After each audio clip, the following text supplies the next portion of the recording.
Hello my dear friends. तो आज हम जेएसएससी जेई सोम का लेक्चर 4 करेंगे और इस लेक्चर में हम स्ट्रेस स्ट्रेन का जो इम्पोर्टेंट क्वेश्चन है फ्रॉम गुप्ता एंड गुप्ता से उस पर चर्चा करते हैं। ठीक है, तो चलिए शुरू करते हैं। फर्स्ट क्वेश्चन है आपका कि मॉडुलस ऑफ रिजिडिटी, जिसे हम जी या सी से दिखाते हैं, ठीक है, उसे डिफाइन किया जा सकता है। आपका ऑप्शन जो है, चार ऑप्शन है। फर्स्ट है ए में longitudinal stress to longitudinal strain, B है shear stress to shear strain, C है आपका स्ट्रेस टू स्ट्रेन, डी है आपका स्ट्रेस टू वॉल्यूमेट्रिक स्ट्रेन। तो ये बहुत ही बेसिक सा क्वेश्चन है, डिफिनेशंस पे आधारित है। तो मॉडुलस ऑफ रिजिडिटी, ये सब क्या है? मॉडुलस ऑफ इलास्टिसिटी ही है। यंग मॉडुलस होते हैं, मॉडुलस ऑफ रिजिडिटी होता है एंड बल्क मॉडुलस होता है। तो बस स्ट्रेस स्ट्रेन का टाइप बदल जाता है, आपका मॉडुलस ऑफ इलास्टिसिटी का टाइप बदल जाता है। तो ये जो मॉडुलस ऑफ रिजिडिटी जो है, मॉडुलस ऑफ रिजिडिटी, ये जो है shear stress upon shear strain होगा। दैट मीन्स जी बराबर टाउ अपॉन फाइव, यानी कि हमारा जो ऑप्शन आपका बी है वो सही होगा। दूसरा नंबर क्वेश्चन है आपका, if Young modulus of elasticity that means E of a material is twice its modulus of rigidity that means G, then Poisson's ratio of material is, तब उसका पॉइजन्स रेशियो क्या होगा? इसके ऑप्शन है आपका -1, B में है आपका -0.5, सी है आपका 0.5, डी है आपका 0। तो ये इन दोनों का जो रिलेशन हमें पता है वो हम पहले लिखेंगे कि ई बराबर क्या होता है। ई बराबर होता है आपका 2g bracket 1 plus mu. According to question क्या कहता है कि यंग मॉडुलस जो है मॉडुलस ऑफ रिजिडिटी का ट्वाइस है। That means E equals to 2 times या 2 गुना ऑफ मॉडुलस ऑफ रिजिडिटी। तो हम क्या करेंगे, अब ई के जगह पे हम इसे रिप्लेस कर देंगे। ई के जगह पे हम 2g बैठाएंगे क्वेश्चन के अकॉर्डिंग। तो ये 2g फॉर्मूला से है आपका और ये 1 प्लस म्यू। ठीक है, तो 2g इधर आ जाएगा, डिवाइड हो जाएगा, तो 2g से 2g कैंसिल आउट हो जाए तो इधर 1 हो गया। 1 बराबर 1 प्लस म्यू। ठीक है, तो म्यू बराबर क्या हो जाएगा? म्यू बराबर हो जाएगा 1 माइनस 1 यानी कि 0। तो पॉइजन्स रेशियो का जो वैल्यू हो जाएगा हमारा 0 होगा। दैट मीन्स इसका जो ऑप्शन डी है वो सही होगा। तो जिस प्रकार ये क्वेश्चन था उसी प्रकार आपके पास फ्लोइंग थ्री रिलेशन है, ये मैं बता चुका हूँ अपने प्रीवियस लेक्चर में। तो ये आपको याद रखना है। और इसमें क्या होगा कि आपको ये तीन जो आपका वेरिएबल क्वांटिटी है इसमें से किन्हीं दो का वैल्यू दे दिया जाएगा या फिर किन्हीं दो के बीच रिलेशन दे दिया जाएगा और थर्ड के बारे में बताया जाएगा कि उसका वैल्यू क्या होगा। तो ई बराबर 2g 1 प्लस म्यू, ई बराबर 3k 1 माइनस 2 म्यू, ई बराबर 9kg upon 3k plus G, where E जो है मॉडुलस यंग मॉडुलस है, जी जो है मॉडुलस ऑफ रिजिडिटी है एंड म्यू पॉइजन्स रेशियो है एंड के आपका बल्क मॉडुलस है। तो ये तीनों रिलेशन याद रहने से इस तरह के क्वेश्चन आप आराम से सॉल्व कर सकते हो।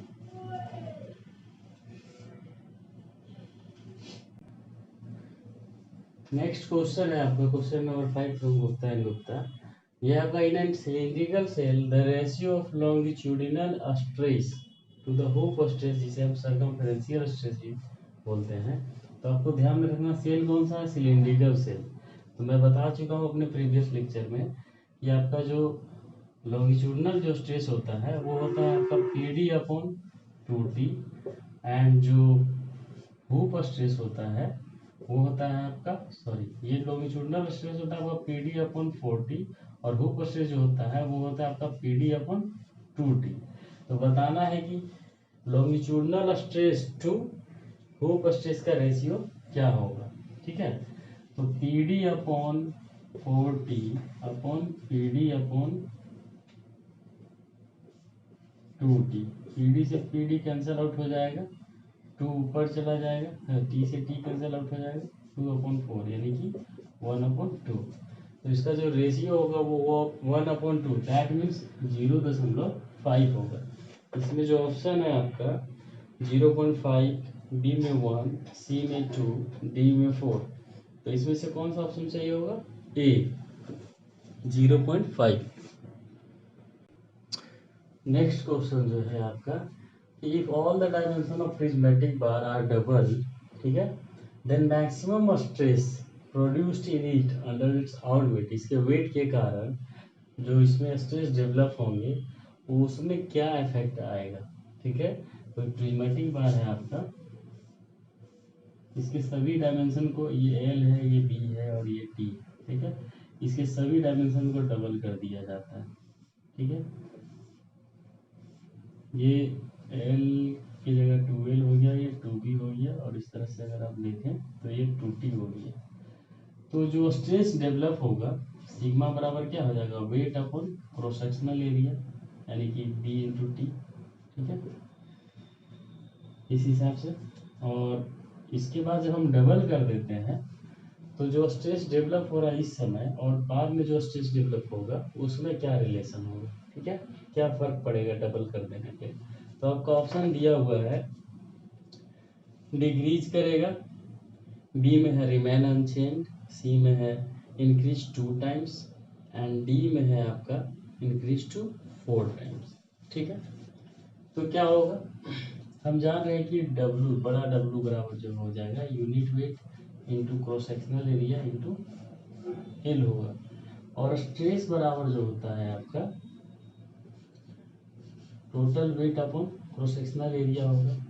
ठीक है, ये हो गया आपका गामा इंटू ए इंटू एल, टोटल वेट बराबर, और अपॉन ए कैंसिल आउट हो जाएगा, तो सिग्मा बराबर हो गया आपका गामा इंटू एल। तो ये इक्वेशन क्या शो करता है? यूनिट वेट तो फिक्स रहेगा, तो ये इक्वेशन शो करता है कि स्ट्रेस जो है डायरेक्टली प्रोपोर्शनल टू लेंथ है। ठीक है, तो इस प्रकार यहाँ पे जब सभी डायमेंशंस डबल हो गए, दैट मीन्स आपका जो सिग्मा जो है डायरेक्टली प्रोपोर्शनल टू एल है, सभी डायमेंशन डबल हो गए, मतलब कि एल क्या हो गया? 2l हो गया। तो इस प्रकार जो हमारा स्ट्रेस होगा वो भी क्या हो जाएगा? डबल हो जाएगा, क्योंकि स्ट्रेस जो है आपका जो लेंथ है उसके डायरेक्टली प्रोपोर्शनल है।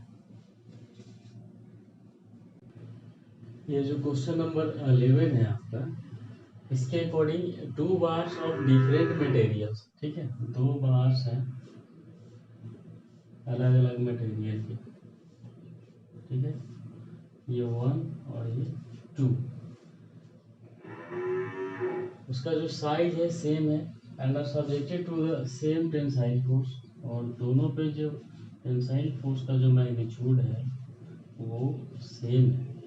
ठीक है, we have if the bars have unit elongation in the ratio of, unit elongation मतलब स्ट्रेन एप्सिलॉन 1 एप्सिलॉन 2, इसको आप कह सकते हैं डेल 1 अपॉन, इसका लेंथ भी सेम है और इसका लेंथ भी सेम है, ये कैंसिल आउट हो जाएगा, तो इसका रेशियो ऑफ डेल 1 भी, डेल 1 आप निकालें तो सेम ही रहेगा, डेल 1 अपॉन डेल 2।